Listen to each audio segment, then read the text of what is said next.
অসমৰাজ্যিক আশা ইউনিয়নৰ তৃতীয় সন্মিলন আমাৰ বৰপেটা চহৰৰ আমাৰ পাঠশালাত আমি পাতিবলৈ গৈ আছোঁ।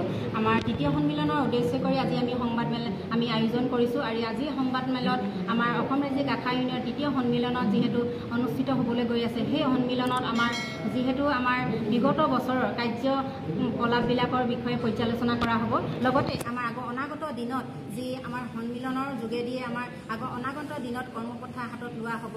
আৰু ইয়াৰ লগে লগে আমি এটা কথা ক'ব লাগিব যে যিহেতু আগন্তুক দিনত যিখিনি আমাৰ যি সন্মিলন হ'বলৈ গৈ আছে, সেই সন্মিলনত বিগত বছৰতকৈও আমাৰ বৰ্তমান যি সন্মিলন হ'বলৈ গৈছে, আমাৰ অধিক অধিক জিলাৰ আশাকৰ্মীয়ে আমাৰ ইয়াত আমাৰ যোগদান দিবলৈ আমাৰ উৎসাহিত হৈছে। লগতে অনাগত দিনত আমাৰ দেখা গৈছে যে প্ৰত্যেকগৰাকী আশা বান্ধৱীয়ে আমাক যোগাযোগ কৰিবলৈ চেষ্টা কৰিছে। আমাৰ সন্মিলনত আমাৰ বৰ্তমানে যিহেতু 25খন জিলাৰো আমাৰ আশা বান্ধৱীসকল মানে ৰেডি হৈছে যে আমাৰ সন্মিলনক প্ৰতিনিধিত্ব কৰাৰ কাৰণে তেওঁলোকে মানে উৎসাহ উদ্যমেৰে আমাৰ সাজু হৈছে।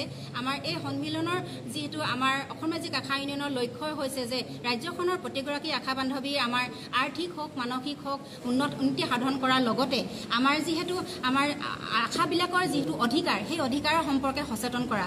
লগতে আমাৰ আশাকৰ্মীসকলৰ যিহেতু আমাৰ সন্মিলনৰ উদ্দেশ্যে আমাৰ যিহেতু আমাৰ মূলতঃ 4টা দাবী নকৈ নোৱাৰিছোঁ। কাৰণ যিহেতু 1 নম্বৰতে দাবী আছিলে যে আশাকৰ্মীসকলক স্বেচ্ছাসেৱিকা কৰি নাৰাখি আমাক স্বাস্থ্যকৰ্মী হিচাপে স্বীকৃতি দিয়ক, মাননি সলনি মজুৰি দিয়ক।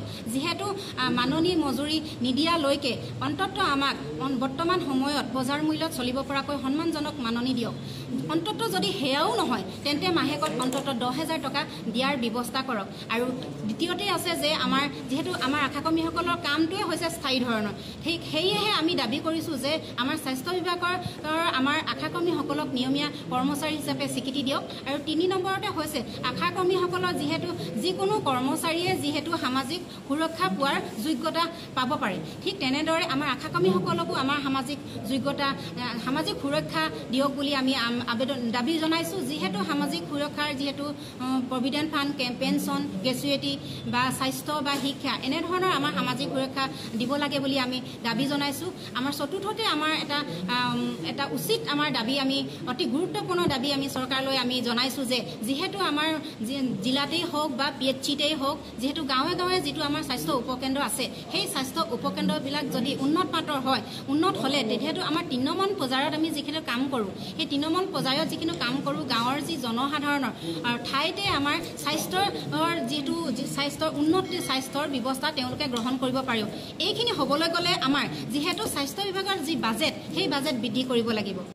হয় বাইদেউসকল, অসম ৰাজ্যিক আশা ইউনিয়নৰ মন্তব্যৰ পৰা আপোনালোকে নিশ্চয় জানিব পাৰিলে যে অহা 26 আৰু 27 জুলাইত বৰপেটা জিলাৰ পাঠশালাত অসম ৰাজ্যিক আশা ইউনিয়নৰ তৃতীয় অসম ৰাজ্যিক সন্মিলন অনুষ্ঠিত হ'ব। এই সন্মিলনত বিগত কাৰ্যকালৰ কাম কাজৰ পৰ্যালোচনা কৰিব। আৰু যিহেতু শেহতীয়াকৈ অসম চৰকাৰে ৰাজ্যৰ আশা কৰ্মীসকলৰ বাবে মাত্ৰ 1,000 টকা দৰমহা বৃদ্ধি কৰিছে, সেয়েহে তাৰ ওপৰত প্ৰতিক্ৰিয়া প্ৰকাশ কৰি আশা ইউনিয়নে অসম চৰকাৰক দাবী জনাইছে যে এই আশা কৰ্মীসকলক স্বেচ্ছাসেৱী হিচাপে নাৰাখি তেওঁলোকৰ চাকৰিটো স্বাস্থ্য বিভাগত নিয়মীয়াকৰণ কৰি তেওঁলোকক অতি কমেও 10,000 টকাৰ দৰমহা দিব লাগে।